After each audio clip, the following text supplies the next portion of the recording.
America के new Orleans में terrorist attack, 10 लोगों की मौत, 30 से ज्यादा लोग घायल हो गए। हमलावर ने लोगों को गाड़ी से कुचला, भागते हुए की फायरिंग और पुलिस ने हमलावर को मार गिराया। न्यू ऑरलियंस हादसे में एफबीआई का एक बड़ा खुलासा, हमलावर के ट्रक से मिला आईएसआईएस का झंडा, आईईडी समेत हथियार बरामद किए गए। आतंकी की पहचान 42 साल के शमसुद्दीन जब्बार के रूप में हुई है।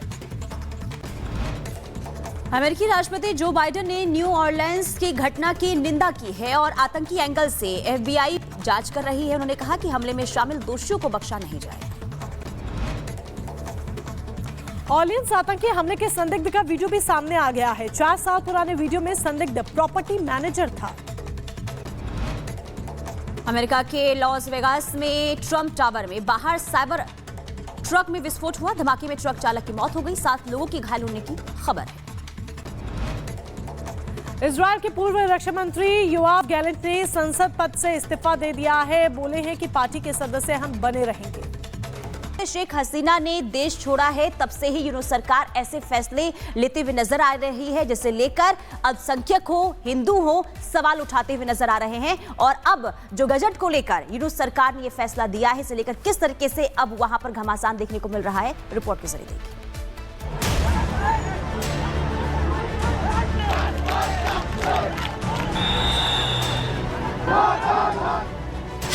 बांग्लादेश में हिंदुओं की प्रताड़ना जारी,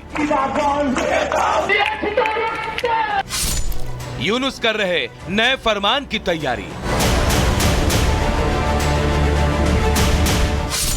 हिंदुओं की सरकारी नौकरी पर संकट,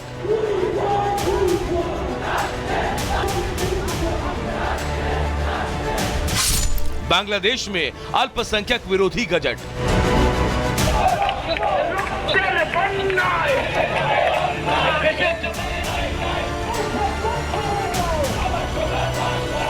बांग्लादेश में शेख हसीना के देश छोड़ने के बाद जो हालात बिगड़े वो आज कई महीनों बाद भी पटरी पर वापस नहीं लौट पाए। हालात ये हैं कि कार्यकारी पीएम यूनुस के नेतृत्व में चल रही सरकार न सिर्फ कट्टरपंथियों के इशारे पर फैसले कर रही है, बल्कि लगातार ऐसे फैसले ले रही है जिसमें कहीं न कहीं हिंदुओं और अल्पसंख्यकों का हक छीना जा रहा है।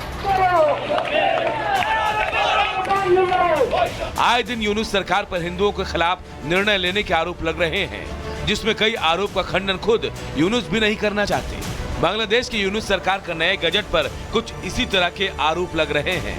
43वीं सिविल सेवा भर्ती में धार्मिक अल्पसंख्यकों को दरकिनार करने के आरोप लग रहे हैं।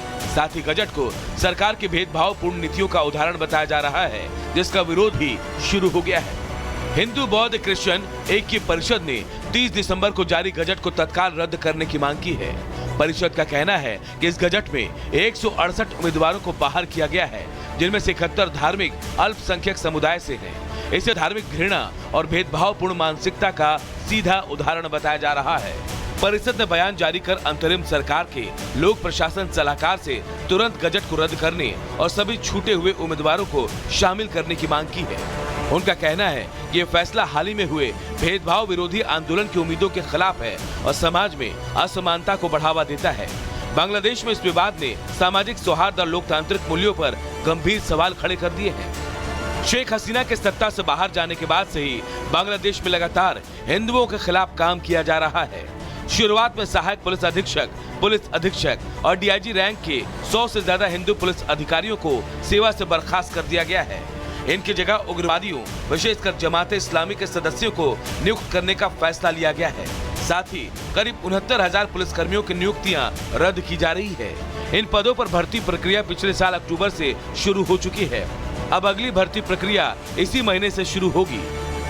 बांग्लादेश में सत्ता परिवर्तन के बाद हिंदुओं पर हमले जारी हैं। पहले धार्मिक स्थलों और उनके प्रतिष्ठानों को टारगेट किया गया और इसके साथ ही हिंदुओं पर जानलेवा हमले भी किए गए। इन हमलों में अब तक कई हिंदुओं की जान जा चुकी है, जिसके बाद कार्यवाहक पीएम यूनुस ने सुधार की बात कही थी, लेकिन सुधार होने के बजाय हालात बिगड़ते जा रहे हैं जो पटरी पर आते नहीं दिख रहे। Bureau report, Republic Bharat.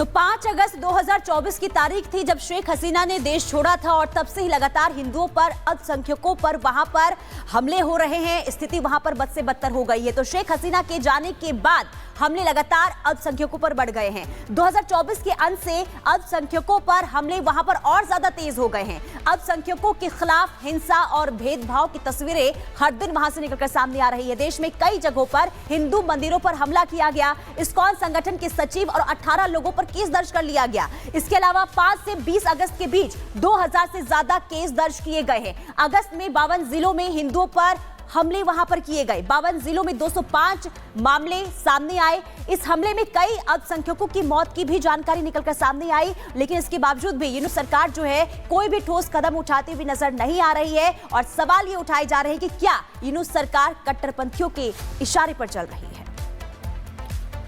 और अब खबर अमेरिका से है, जहां पर एक बड़ा संदिग्ध आतंकी हमला हुआ है। दरअसल ये हमला उस वक्त हुआ जब अमेरिका में नए साल का जश्न मनाया जा रहा था।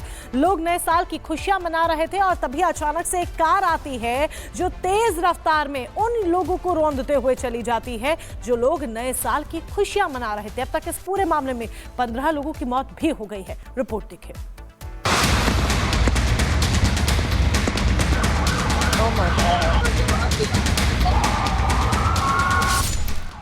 अफरा तफरी का माहौल और गोलियों की तड़तड़ाहट।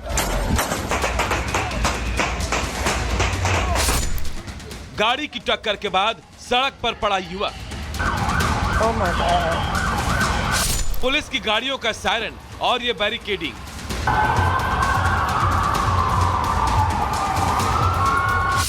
तस्वीरें अमेरिका के न्यू ऑरलियंस कैनाल और बार्बन स्ट्रीट की है, जहां बीती शाम एक कार सवार ने भीड़ को इस कदर कुचला कि 10 से ज्यादा लोगों को अपनी जान से हाथ धोना पड़ा। इस हमले में करीब 30 लोग घायल हुए।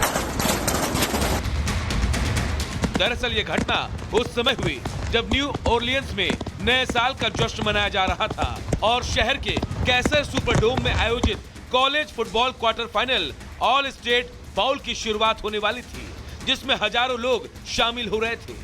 इस दौरान एक तेज रफ्तार मिनी ट्रक ने भीड़ को रौंद दिया। मौके पर मौजूद लोगों ने बताया कि तेज रफ्तार गाड़ी आई और भीड़ पर चढ़ गई। लोगों का कहना है कि ऐसा लगता है कि हमला जानबूझकर किया गया। हालांकि पुलिस की जवाबी कार्रवाई में हमलावर को ढेर कर दिया गया है। इस घटना को अंजाम देने वाले संदिग्ध की पहचान 42 साल के शमसुद्दीन जब्बार के रूप में हुई। FBI ने इसके बारे में जानकारी देते हुए बताया कि हमलावर शमसुद्दीन जब्बार टेक्सास का रहने वाला है। जब्बार की गाड़ी के पास से ISIS का झंडा, बंदूकें और पाइप बम भी मिले, जिन्हें कूलर के भीतर छिपाया गया था। दोनों डिवाइस रिमोट विस्फोट के लिए वायर्ड थे और संदिग्ध के ट्रक के अंदर एक संबंधित रिमोट कंट्रोल भी पाया गया है। अमेरिकी राष्ट्रपति जो बाइडेन ने घटना की निंदा की और लिखा, मुझे आज सुबह से लगातार इस भयावह घटना के बारे में बताया गया। जांच में FBI प्रमुख भूमिका निभा रही है और घटना की जांच आतंकवाद के रूप में की जा रही है। मैं पीड़ितों और उनके परिवारों के लिए संवेदनाएं व्यक्त करता हूं, जो बस छुट्टी मना रहे थे। अमेरिका में किसी भी तरह की हिंसा का कोई औचित्य नहीं है और हम अपने देश के किसी भी समुदाय पर कोई हमला बर्दाश्त नहीं करेंगे। शुरुआती जांच में एजेंसियां इस नतीजे तक पहुंची कि हमले की प्लानिंग में जब्बार अकेला नहीं था। आरोपी के पास से मिले सामानों और गाड़ी से पाई गई चीजों को लेकर मामले की जांच चल रही है। हमले के पैटर्न को देखते हुए मामले की जांच आतंकी एंगल से की जा रही है। यही वजह है कि आरोपी जब्बार के आतंकी लिंक का पता लगाने की कोशिश की जा रही है, जिससे हमले की असली वजह और इसके पीछे किसका दिमाग था मालूम चल पाएगा। Bureau report, Republic Bharat. चलिए आगे बढ़ते हैं, बात करते हैं मौसम की।